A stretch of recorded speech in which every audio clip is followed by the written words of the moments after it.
there to protect.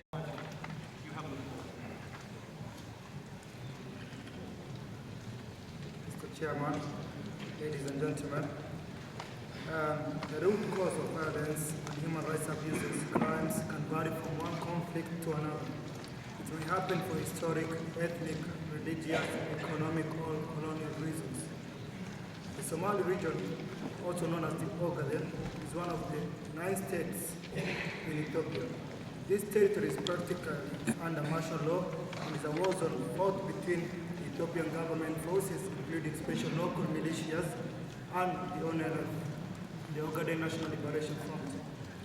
Fighting has escalated since April 2007, when the rebels attacked the Ethiopian army guarding an oil facility run by foreign companies. Since then, that is in 2007, the government sealed off the Ogaden and expelled human rights organizations such as the ICRC and MSF. Furthermore, it banned trade and aid from the area, claiming that the region is restricted due to military operations. Ever since, extrajudicial killings, rape, detention, forceful relocation, and confiscation of private properties have become a daily practice in the Somali regional state. In the case of Ogaden, it is important to mention the historical dimension of this conflict. The Ogaden was claimed by the British, the French, then by Italy, and finally by Ethiopia. Since then, successive Ethiopian governments, including the current government, have treated the Somalis as a negligible minority who have no rights whatsoever in their own land. The Somalis are marginalized and their territory used as exploration sites for oil, dividing it into 22 blocks. Although the current Ethiopian government recognizes the right of self-determination in its constitution and many other democratic rights, in practice its rule is contrary to what it has put in legislation and constitution. We, as the African Rights Monitor, we recommend that the Ethiopian government stop all human rights violations and allow the United Nations full access to investigate these violations. Leave the embargo on trade and aid in Ogaden. Stop using the military and paramilitary forces to collectively punish the civilian population. We also recommend both the Ethiopian government and the Ogaaden National Liberation Front to start the peace talks mediated by the Kenyan government and find a just solution to the conflict that will be sustainable and viable. We also recommend the Forum, the United Nations, Human Rights Organization, and the international community to give attention to the Ogaden conflict and take measures that can save lives and bring peace as they have done in other parts of Africa and the world. Lack of UN engagement and interest in resolving the Ogaden conflict has given those who are committing crimes in Ogaden carte blanche and an incentive to act with impunity. Thank you very much.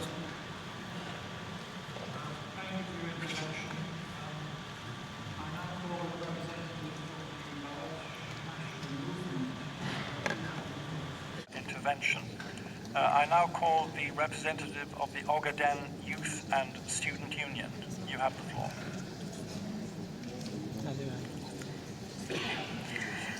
I'd like to draw this forum's attention to the bleak situation of Somalis in the Ogaden, who are one of the poorest, least educated, most persecuted, downtrodden and disenfranchised ethnic group in the state of Ethiopia. In the Ogaden, sexual violence isn't just a consequence of conflict, but rather a deliberate military strategy employed by the Ethiopian government. It is used as a systematic combat tool to dismantle the family unit and displace Ogadeni civilians. Women flee from their homes as a result of alienation and exploitation, resulting in the increased fragmentation of entire communities. Women are viewed as the emblem of a community's cultural and spiritual values in the Ogaden. Thus, an attack on the female is an attack on her society. Human rights abuses of all kinds not only affect the victims, but indeed anyone affiliated with the victims. In other words, not only are women having to deal with violence inflicted upon them specifically, but they often bear the burden of dealing with family members who are also victims of Ethiopia's brutal war, an illegally imprisoned elderly mother, a missing husband and hungry children, for instance. Women are left to raise children alone without any support when the armies murder their family members. The situation worsens, however, when armies and the militias illegally imprison women, forcing the children to either get by all by themselves or grow up in prison for as long as their mother is detained. Human Rights Watch says, with regard to the impunity of the militias, that security forces can do more or less as they want. They're instructed to act as they wish and to use any means necessary so long as they inflict terror upon the civilians. As a result, they travel around cities, small towns and villages where they burn villages to the ground, kill the elderly and purposely rape women in front of their husbands and families. Women in the Ogaden are subjected to humiliation, degradation and dehumanization when they are routinely raped in front of their fathers, brothers and husbands intentionally, killing them if they protest. We all know that such violation of women erodes the fabric of a community in a way that weapons can't. The reason behind this horrific treatment is to force them into submission and accepting Ethiopia's illegal rule by destroying their resolve to fight, create an atmosphere of fear and to target the most vulnerable, but more importantly, to reduce the size of the population by means of ethnic cleansing. The international community, as well as the UN, and this forum needs to exert pressure on the Ethiopian government to stop its human rights violations against Ogaden civilians, such as extrajudicial killings and the burning down of entire villages. By monitoring how they use the billions of dollars worth of aid they receive yearly, this aid that is intended for development and for those most in need of it is used to oppress innocent civilians daily. Ethiopia must lift the trade embargo, allow journalists and human rights organizations to work freely in the Ogaden in order to reveal to the rest of the world what the government is trying so hard to conceal. Thank you for your attention. Thank you.